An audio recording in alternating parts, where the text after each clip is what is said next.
hip hop, hip hop, hip hop, hip Bars is back. hip hop, Sam hip and hop, oh God, hop, what's hip up with you? hop.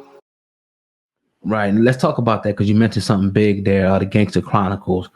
I seen a few of your interviews where you were talking about you were doing the show, you was on the show, everything was cool. And then, at the time of the COVID break, the studio was shut down. You pretty much didn't want to do, the online interviews. You wanted to wait till you got back to the studio. When the studio opened back up, you weren't, invited back to the studio. Could you get into what happened to your powerful show, Gangsta Chronicles? Yeah, that's pretty much it in a nutshell. March 11th, we recorded our last episode in the studio, and then I think about a month went by. There were no episodes. There were no episodes for the rest of March and for the beginning of April. And at that time, they were trying to figure out what to do, and they wanted to do some Zooms, I guess something like what we're doing right here. Mm-hmm. And it wasn't really my style. Zooms aren't really my style. And I didn't really want to do the Zooms. And then when the studio opened back up in June, I believe June 5th, June 5th, they did their first episode.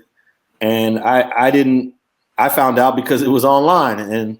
And I guess he made a decision not to call me and bring me back. But I think that decision had to do with some other things that and it was my opinion that the guy wanted to host the show. Norman Steele wanted to be a host. And I think he started to do the hosting during COVID and enjoyed it. He enjoyed the hosting and probably got that, that bug that they say, that entertainment bug. Yep. And he decided to host it. And once I saw that he had no interest in bringing me back on the show, I just didn't do any more communication with him anymore. And that was pretty much it. And then I later find out that he wanted to keep that seat because they had a deal, or they were trying to develop a deal. And the deal would have been more advantageous to him if he was one of the hosts and the producer, as opposed to being a producer and then having another host. So I think it was also a financial move as well. The chemistry between you, Reggie Wright, and Mob James, I think, is what kind of brought that show to life. You being that narrator that was just kind of that perfect point guard between the stories of the gangster and Mob James and the police in Reggie Wright. Reggie Wright, excuse me. Talk about the creation of that show, if you don't mind, and talk about how much influence you had in the beginning during its heyday, so to speak. Well, the show was initially developed by Reggie Wright Jr. and Norman Steele. They were throwing some names around of show titles, and initially they wanted to do a show called the Death Row Chronicles because Reggie Wright has a lot of death row history, being that he was the head of security and he was CEO for a while, and also Mob James has a lot of death row history, being that, he grew up with Suge and was on the payroll at death row. But I think that according to Reggie, he didn't really like that title. And then they threw around other titles. And I don't know if Reggie came up with it or if Norman came up with it, but maybe simultaneously they came up with the Gangsta Chronicle title. And they started doing it with Mob James and Reggie Wright Jr. I wasn't even a part of the show at that time. They did 2 episodes, and then at some point they came to the realization they needed a third person to get the conversation going good between James and Reggie Wright.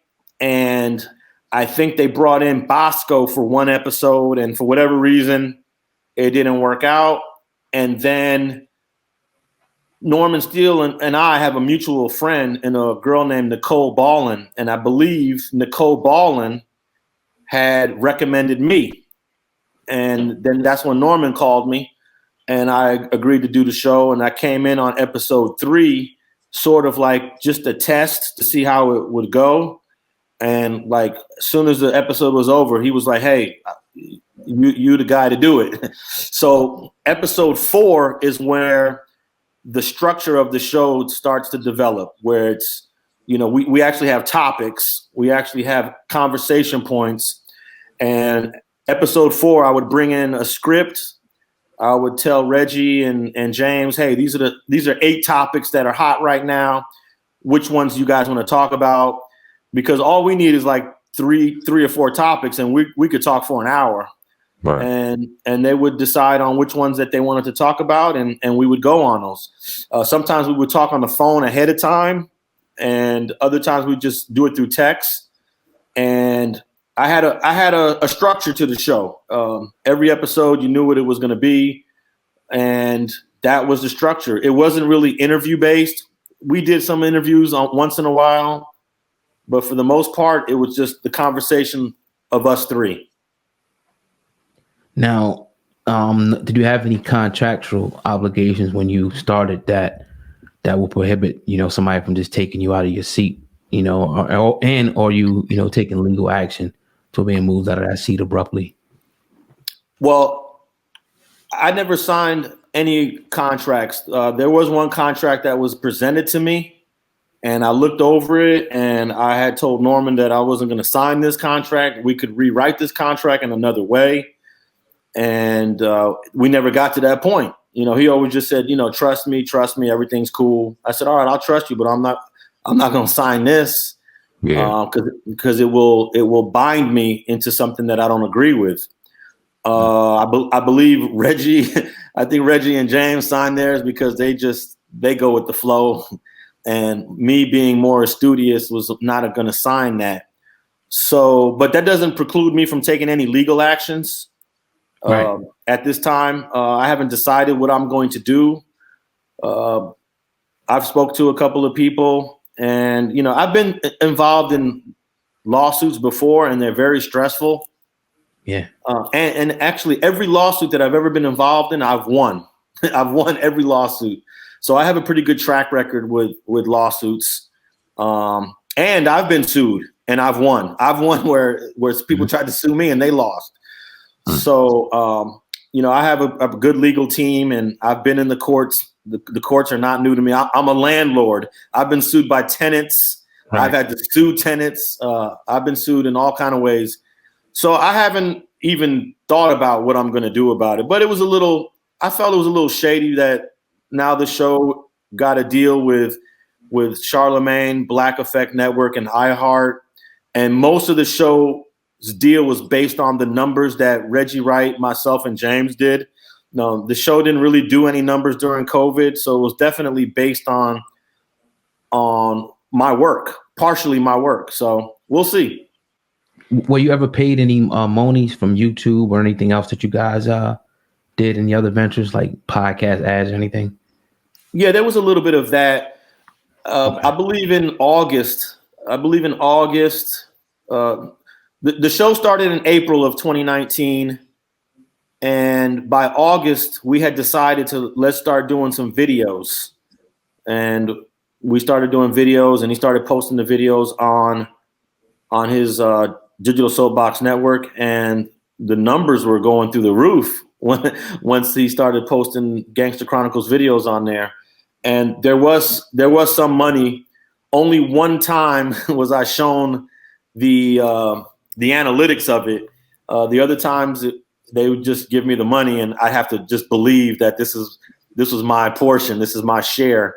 I trusted the dude, and then eventually he stopped putting those amounts in my bank account, I guess, when he decided he didn't want me to be on the show anymore.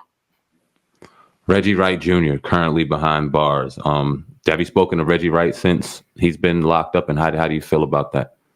Well, Reggie Wright Jr. is actually free right now. He got out last week. Oh, shit. Okay. Yeah, so he's home. He's home. He's currently in a halfway house, and he's going to be in a halfway house for about a month or so. Okay. And him and I have spoke about reuniting and doing a show, and we're just in the pre-production part of that. We're trying to figure out who might be a third person that could be a good match for us too. and I feel pretty strong that him and I will probably do a show. It's not in concrete yet, but we've talked about it, and I've stayed in touch with him while he was in prison, and we talked about this right before he got out of prison. So we'll see. We'll see if we will start doing it. I'm actually building a podcast studio to my left over here, and I'm gonna have everything that is needed to shoot a podcast and to do it, high production, high quality. So I'll have all those capabilities real soon. So is it safe to say he's done with Gangsta Chronicles too? No more of that for Reggie? I think it's safe to say, but you never know that, Norman could pull him back in. He might be able to pull him back in because Reggie Wright might be willing to work with him, because Reggie Wright is going to always say positive things about the Gangsta Chronicles because James McDonald is a good friend of his and they grew up together. Okay. But behind the cameras and behind closed doors, him and I have a different type of conversation about it. But I don't know if he's completely done with it, but we'll find out.